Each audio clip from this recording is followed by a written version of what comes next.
keluarga kita, diri kita, pelayanan kita. Bukan kita ngurusin orang lain, bukan kita kepo. Dan ingat, rahasia hidup tenang adalah tidak ikut campur dengan urusan orang lain. Dan rahasia hidup damai adalah tidak membanding-bandingkan hidup kita dengan hidup orang lain. Jadi sekali lagi, jangan kepo, itu bukan urusan. Amin. Mari kita berdoa. Saya akan membagikan satu cerita. Ceritanya begini. Ada seorang bapak yang sudah bertahun-tahun dia menabung. Dia ingin sekali ketemu dengan Paus Fransiskus yang kemarin meninggal ya, yang baru dikremasi. Jadi dia nabung bertahun-tahun untuk pergi ke Italia, ke Vatikan. Dia mau ketemu dengan Paus. Nah, sebelum dia berangkat ke Italia, karena rambutnya udah mulai panjang, dia pergi ke tukang pangkas. Nah, masuklah dia ke tukang pangkas. Biasalah kalau lagi dipangkas kan ngobrol sama tukang pangkas ya. Nggak mungkin kita diam-diaman aja kan. Ditanya kan, Bapak mau kemana Pak? Iya, fotonya rapi ya. Saya mau ke Italia. Oh, ke Italia Pak? Mau ngapain? Saya mau ketemu sama Paus. Oh, hebat sekali Bapak ini. Tapi ngomong-ngomong Bapak mau naik pesawat apa? Saya mau naik pesawat Italian Airlines. Tapi saya transit di Hong Kong. Oh jangan Pak, kata tukang pangkasnya. Jangan naik pesawat itu pelayanannya gak bagus. Bapak nanti dicuekin, makanannya juga gak enak. Sombong-sombong pramugaranya, jangan Pak. Nanti delay terus lagi. Oh banyak ini itu diomongin panjang lebar tukang pangkasnya itu. Jadi bapak ini diam aja. Terus tukang pangkasnya nanya lagi. Jadi bapak kalau mau ketemu Paus, emang bapak orang hebat? Emang bapak siapa? Gak sembarangan loh Pak, Paus itu ditemui gini bang. Sampai panjang dia ngomong. Udahlah, pusinglah. Bapak ini kan diam aja. Sampai akhirnya selesailah pembicaraan itu, selesailah pangkasnya itu, pergilah dia ke Italia. Setelah pulang dari Italia, 3 bulan kemudian, dia teringat sama tukang pangkasnya dan rambutnya udah mulai panjang lagi. Dia balik lagi ke sana. Lalu tukang pangkasnya itu mengenali dia. Wah, ini bapak yang dulu nih. Pak, gimana perjalanannya ke Italia? Iya, saya naik Italian Airlines. Bagus pelayanannya. Jangan tengok ke kiri, jangan tengok ke kanan. Bangsa Israel aja yang harusnya hanya berapa? 40 hari ya sampai ke tanah Kanaan. Jadi 40 tahun dia muter-muter.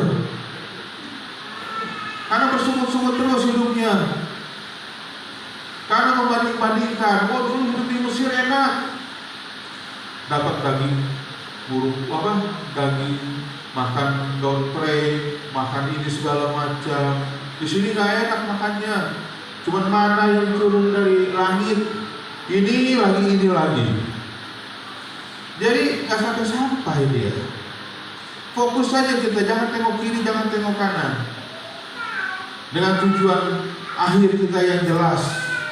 Sama seperti seorang pelari kan, garis finishnya di mana?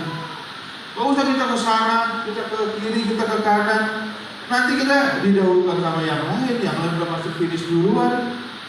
Kita nggak sampai finishnya. Kecapean kita istirahat, di bawah pohon korma lah, kita duduk dulu. Kapan sampainya? Jadi kita tentang mengkritisi pemerintahan, kejadian-kejadian, apalagi tentang perdebatan agama, banyak sekali hoax terjadi di Indonesia ini, dan kita harus cermat menyikapinya. Saya pernah terjebak dalam berita hoax ini 2 kali saya ingat. Waktu itu pernah ada kabar tentang tentang pelayanan saya copy paste, menyebar lagi di Facebook kalau nggak salah. Saya sebar di Facebook, dan yang komen sama saya itu, aduh saya malu sekali waktu itu.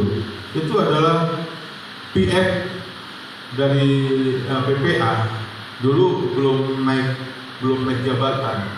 Kalau ada yang kenal Pak Lido, itu komen saya, Pak, kenapa Bapak sebar itu katanya? Dia langsung japri saya. Itu kabarnya nggak benar itu, nggak ada itu katanya. Paham saya loh. Jadi saya bilang begitu ya Pak. Akhirnya karena dibilang begitu, saya baru penasaran.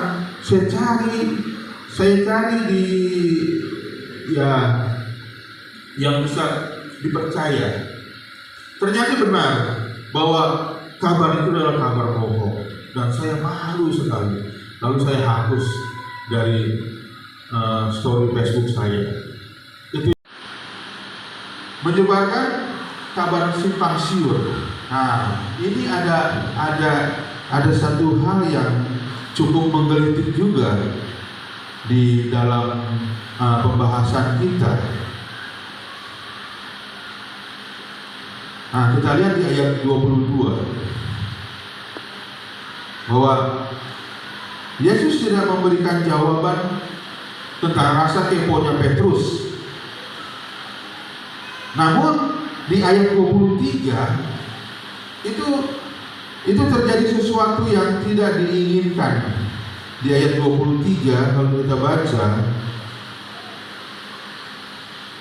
maka tersebarlah kabar di antara saudara-saudara itu bahwa murid itu tidak akan mati.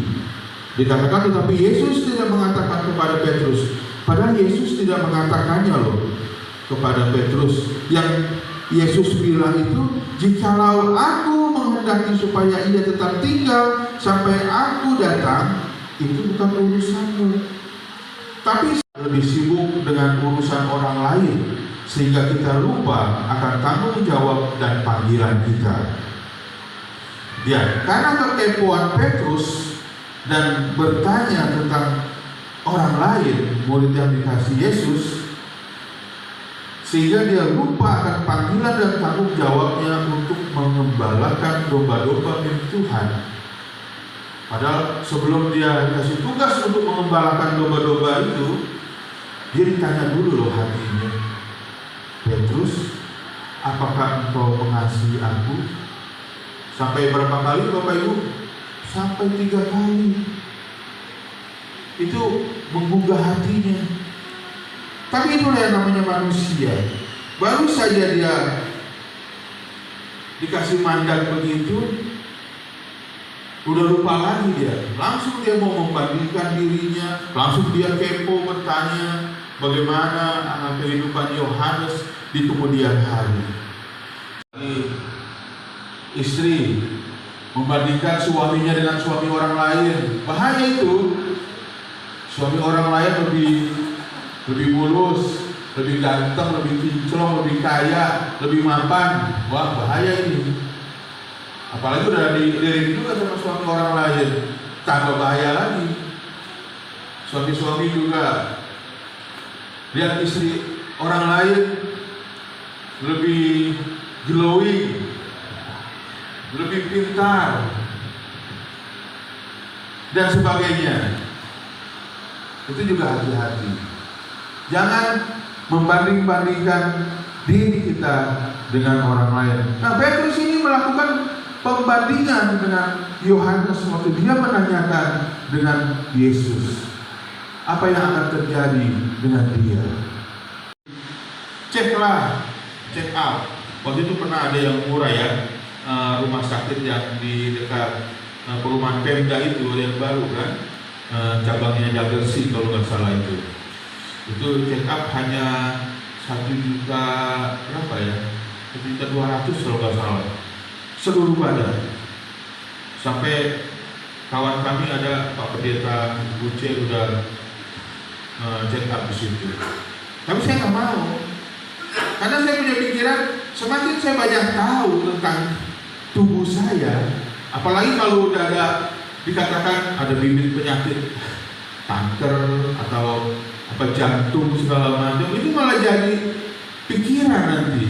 Sekalipun itu bagus ya untuk tahap awal kita menjaga kesehatan kita, mungkin itu perlu. Tapi menurut saya itu satu hal yang nantinya akan menjadi kekhawatiran saya. Lebih baik saya tidak tahu, saya jaga aja kesehatan. Sampai tes gula darah saya pun, Ibu Gembala juga sering bilang, tes lah berapa sekarang kadar gula. Nggak perlu lah. Takut saya kalau saya tahu, jadi pikiran nanti.